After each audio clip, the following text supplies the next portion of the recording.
আমার নাম অভিজিৎ দাস, আমার ওয়াইফ হলো পুতুল দাস। আমরা ম্যামকে দেখাচ্ছি অক্টোবর মাস থেকে। তো অক্টোবর মাস থেকে দেখানোর পরই কিছু মেডিসিন, কিছু টেস্টের জন্য উনি বলেছিলেন, সেগুলো আমরা করি এবং জানুয়ারি মাসে আমাদের বেবি কনসেপ্ট করে আমরা খবর পাই। তো তারপর থেকে ম্যাডামের সাথেই সব কিছু জার্নি চলা এবং গত 4 আগস্ট আমাদের একটি কন্যা সন্তান হয়। আমরা পিতা মাতা হই, যেটা দিদির জন্য আমরা সাকসেস হয়েছি। বিগত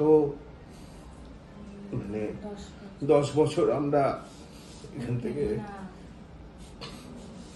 অনেক কষ্ট করেছি, কিন্তু সাকসেস হতে পারিনি। সেই সাকসেস আমরা দিদির কাছে এসে পেয়েছি। তা আমরা চাই যে এই সাকসেস যারা এখনো পাননি তারা দিদির কাছে আসুন, দিদির সাথে যোগাযোগ করুন।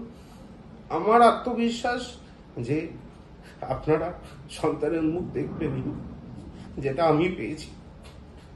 দিদি ব্যবহার এবং ওনার সাথে যারা টিম মেম্বার যারা থাকে তাদেরও ব্যবহার অতি ভালো এবং খুব সহযোগী, আমাদের খুব হেল্প করেছে। আমরা সত্যি খুবভাবে স্যাটিসফাই এবং দিদির কাছে খুব কৃতজ্ঞ। নমস্কার।